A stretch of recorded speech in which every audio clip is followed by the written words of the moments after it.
I spent the entire week agonizing over my outfit, but my heart still hammers in my chest every time I look at myself in the mirror. What if it's not good enough? Tonight is the first party I've been invited to since I graduated high school, and I'm determined to make sure that nobody leaves without noticing me. I'm not going to let anybody see me as the sensible, sweet girl I've been so careful to project myself as all these years. I've tried on this outfit 4 separate times this week without even leaving my bedroom. It's a red plaid mini dress with knee-high socks and black boots, complete with a velvet choker and carefully smudged eyeliner.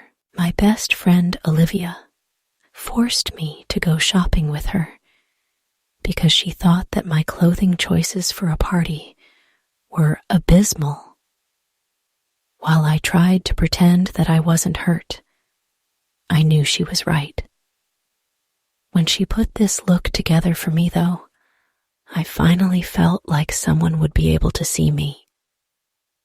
I wouldn't blend into the wall like I always do. After completing my makeup, with several attempts at a perfect eyeliner wing, I grab my bag from the hook on the back of my bedroom door and walk out, finally feeling ready to push myself into the real world for the first time as an adult. I've got my earbuds in, and I'm on top of the world as I exit my bedroom, feeling like a runway model with a drug habit and a secret. I'm going to turn heads. As I walk through the kitchen, Marcus glances at me. God, please don't say anything. It's embarrassing. Despite my silent pleas, he opens his mouth just as I'm about to walk out the door. I choose to ignore him, hoping that whatever he's trying to tell me isn't vital to my well-being. It can't be more important than this party, but Marcus seems to think otherwise. He grabs my shoulder before I can make it out and rips one of the earbuds from my head.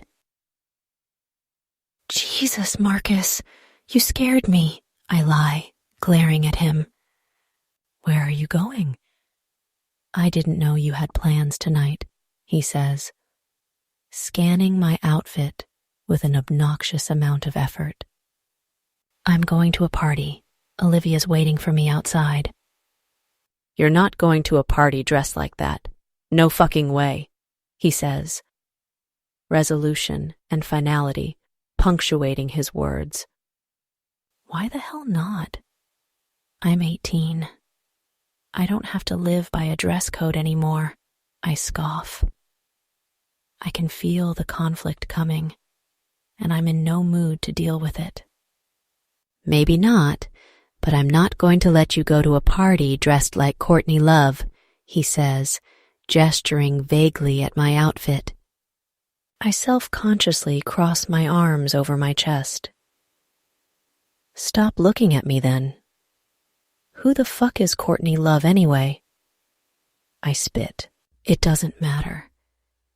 I don't even care if you go to the party, but I need you to change clothes before you leave, he states boldly.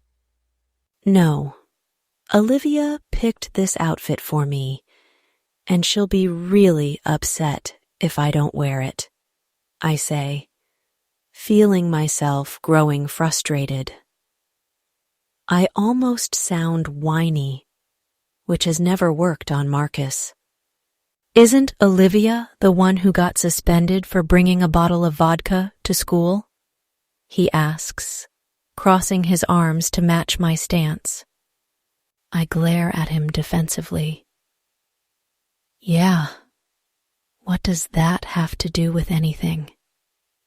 It doesn't mean her taste in clothes sucks, and she's been in my life way longer than you have, So maybe don't pretend you know her. Or me, for that matter, I reply. My phone buzzes twice. Olivia must be getting tired of waiting for me. Marcus sighs. I'm not trying to tell you how to live. I just don't know if you're mature enough to handle the consequences of dressing that way, he responds, losing the streak of authority he'd had. Oh yeah, like what? I ask, growing more defensive. Like guys thinking that you act a certain way when you don't. Guys are stupid. They'll try to chase after you for stuff if they think you'll give it to them easy, he says. Oh, are you calling me easy now? That's hilarious, considering that your boss owns a strip club. Without easy girls, his business wouldn't exist, I reply, feeling intensely proud of my comeback. Jesus, Cam. No, I'm not calling you easy, but someone else might, he replies. I feel my cheeks growing hot with anger, embarrassment, and a slight tinge of shame. I was already so shy about wearing this in the first place, and now that I feel confident, my own brother is calling me easy. Can we just drop this? I plead, glancing toward the door. I'm not a kid anymore, Marcus. If I want some asshole to think I look like a whore, then that's my choice. I promise, you don't want guys to think that about you, he says softly. Maybe he's right. Or perhaps we both are. But I'm not keen on giving him the upper hand this time. Without girls in slutty outfits, he wouldn't have a job. So he should be thanking me. Marcus stands in silence, waiting for a response while I open my messages from Olivia. She's already left. Apparently, 5 fucking minutes is too long for her to wait. Okay, well, thanks for holding me up. Now my ride is gone. I seethe before running over to the window, just in time to see Olivia's white Grand Am pull away. Marcus's shoulders drop, and he looks relieved. Good. Now you can spend the night reading a book or drawing like you usually would. This person isn't you, Cam, he warns, pointing at my outfit. His phone rings, and he answers it immediately, turning away from me. Abram, what's up?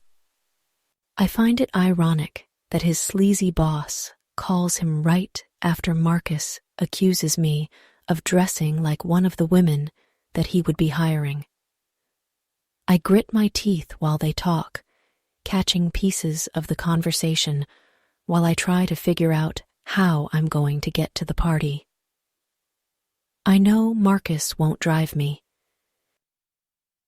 After about 30 seconds, Marcus hangs up the phone. My boss is here.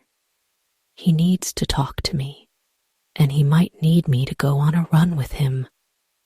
Stay right here or go into your room. I don't want you around him, he says as he grabs his pack of cigarettes off the countertop. He leaves the apartment, locking the door behind him. He already knows he's going on a run. All I have to do is wait until he leaves, and I can walk to the party if I have to. I walk back into my bedroom, still feeling sheepish about Marcus's comments about my clothes. When I pass the mirror leaning against my bedroom wall, I adjust my dress nervously, pulling it down a little to cover my mid-thigh. After trying and failing to feel comfortable in my dress, I give up and walk over to the window, opening it slightly to let the early autumn breeze wash over me. I can hear Marcus and Abram talking down below, and the sound of Abram's voice strikes me instantly. It's so raspy and mellow for someone who allegedly has an entire army in the underground business scene. In a way, the contradiction makes him so much more alluring. Marcus has told me so little about Abram, only as much as I need to know. Marcus knew he couldn't lie to me about his Mafia affiliation forever, but he still won't even let me meet Abram or speak with him at all. Why does he think that something so innocent as a conversation would corrupt me? It doesn't matter, because I realize that if they are leaving in Marcus's truck, I could just sneak in the back of the flatbed and ride into town with them. They'd never have to know. If Marcus had just let me go, I wouldn't have to do this. It's basically his fault. I carefully let down the fire escape, easing it against the outer wall to keep it from creaking.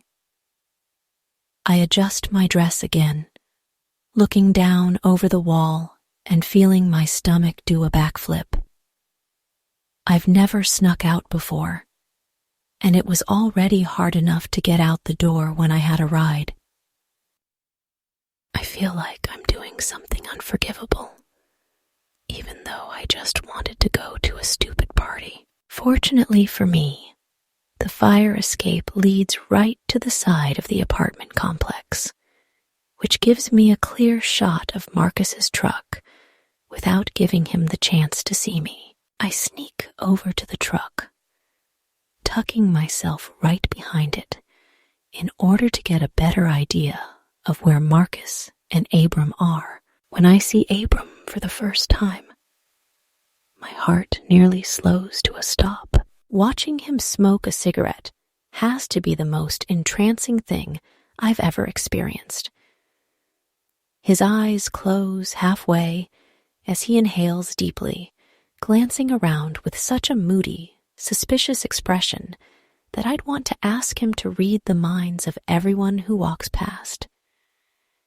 His jawline is so sharp that I want to cut my own hair with it, offering it as a gift to him.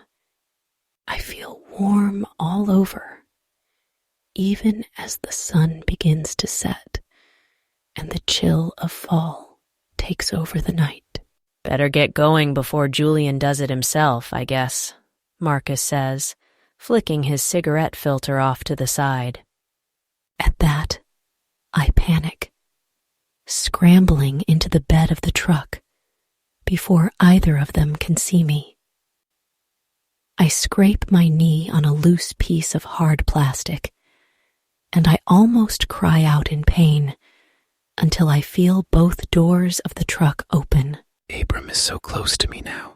As soon as I'm laying flat in the back of the truck, I feel a twinge of guilt and panic. I'm just trying to get a ride into town.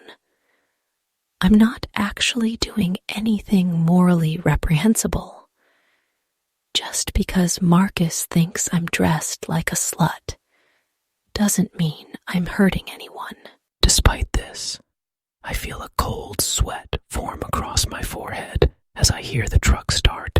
When we begin to move, I realize that Marcus has pulled out of the apartment parking lot and is driving in the wrong direction. He's going the complete opposite way. And now that I know he isn't going into town, I have absolutely no idea what I've gotten myself into. In another universe, laying in the bed of his truck, looking up at the sky as light leaks past the horizon and give way to night, would have been a divinely relaxing experience. But in this one, where the drive never seems to end, taking me deeper into the unknown as the cold air causes me to shiver uncontrollably. All I feel is deep regret. The truck doesn't stop for at least another hour before I feel it start to slow down. Just judging from my limited perspective from the back, I can see that the sky is much darker out here than it is in the city. We must be out in the country somewhere, maybe out by the sand dunes. If I wanted to make a run for it, there'd be nowhere to go. I just have to wait. Marcus and Abram get out of the truck, and I hear one of them cock a gun. Knowing what my brother did for work was always such a cool, edgy mystery for me as a kid. But now that I'm a grown woman, I feel a knot form in my stomach. Someone is going to die tonight, and I have no idea what they've done to deserve it. When I start to hear their footsteps fade, I peek out over the walls of the truck bed to see that we're out by a man-made lake. I've been here once or twice with friends for bonfires in the summer, but I've never really seen anyone else out here. Now that I think of it, it really is the perfect place for an execution. I'm pretty sure the closest house is 3 miles away. I see Marcus and Abram walking towards a large man in a business suit who is holding another man down on his knees. The other man has a black hood over his head, and even from a distance in the dark, I can see that he's shaking to near convulsions from fear. The sight makes my mouth dry and my stomach hurt. Even if he's a terrible person, he's experiencing terror like no other. I can't imagine what he's thinking right now. You sure this is the guy? Abram asks the man in the suit, gesturing to the man on the ground with his gun. Yeah, we're sure. We thought we had him before until one of his guys gave him up. The man in the suit replies casually. Abram nods slightly and pauses for a moment before he tears the hood off the man. The man whimpers but says nothing. $20,000 of fake shit.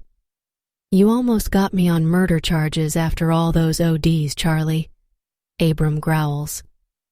I didn't know it was fake. Please, I'm just the runner.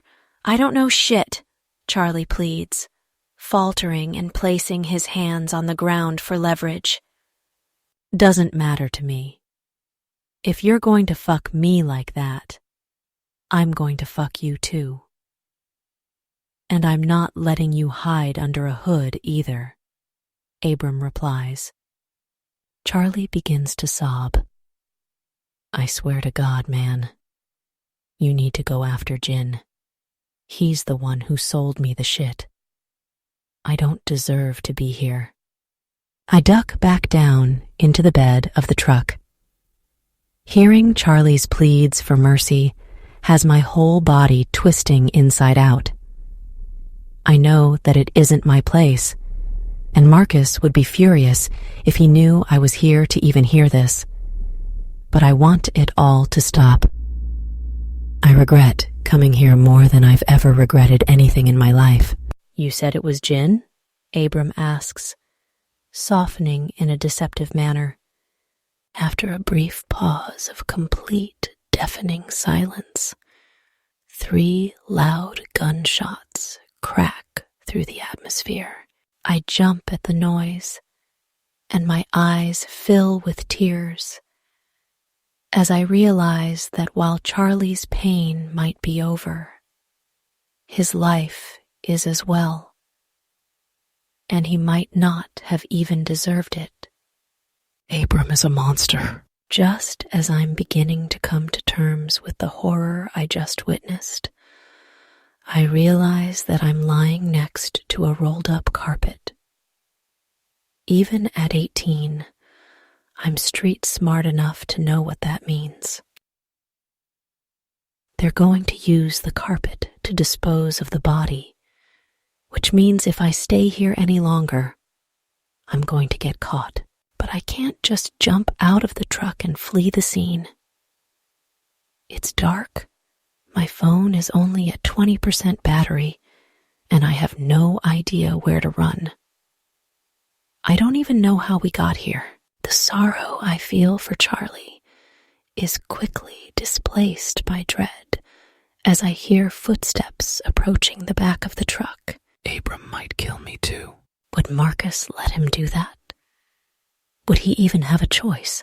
My mind is racing at 1,000,000 miles an hour for a solution as I hear Marcus opening the back of the truck. But I already know it's too late. All I wanted to do was hitch a ride to a party, and now I'm caught up in a homicide. What the fuck? Abram's deep voice vibrates through my bones as he draws his gun on me. I'm certain he doesn't know who I am, and that's going to cost me dearly. I freeze, and my senses darken at the sheer terror as I wait for Abram to blow my head off without a second thought. Don't! Marcus shouts, reaching into the back of the truck and pulling me out as if I weigh nothing. What the fuck are you doing here? Why did you follow us? He shouts, gripping my arm just a little too hard. I don't get a chance to reply before I burst into tears. Watching Abram's expression change as he tries to figure out who I am and why Marcus is so protective over me. Marcus, you know this girl? He asks confrontationally, putting his gun away but maintaining his agitated demeanor. This is my sister. I have no fucking idea why she's here, but she isn't going to say shit about any of this. Right, Cam? He yanks my arm so hard that my shoulder burns. I shake my head aggressively, trying my hardest not to let my face contort in an ugly, undignified manner as I hold back tears. No, I swear to God I won't. Abram glares at me, and for a moment, I feel like I can see a glimpse of pure, unfiltered evil in his serpentine gaze. A chill rolls over my skin, settling into my bones and under my fingernails. Marcus drags me over to the cab of the truck. Don't say a fucking word to him, do you understand? Not for the whole way home, he warns. I nod, feeling another tear roll down my cheek. I feel like an embarrassed little kid who just got yelled at for running into the street. The shame fills my belly as it mingles with the dread of sitting silently during a long drive with such a murderous person. When we all get into the truck, Abram looks back at me as I fuss with my seatbelt. You're not going to say shit. And if you do, I'll find out, he says flatly. I nod without a word. Before now, I got to exist under the assumption that all of the brutality that Abram Zanella had been accused of was overblown.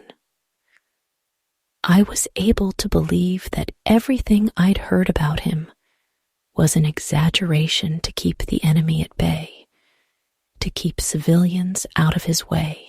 Turns out it's all true. He's a cold-blooded killer. But goddamn, he looks amazing when he smokes.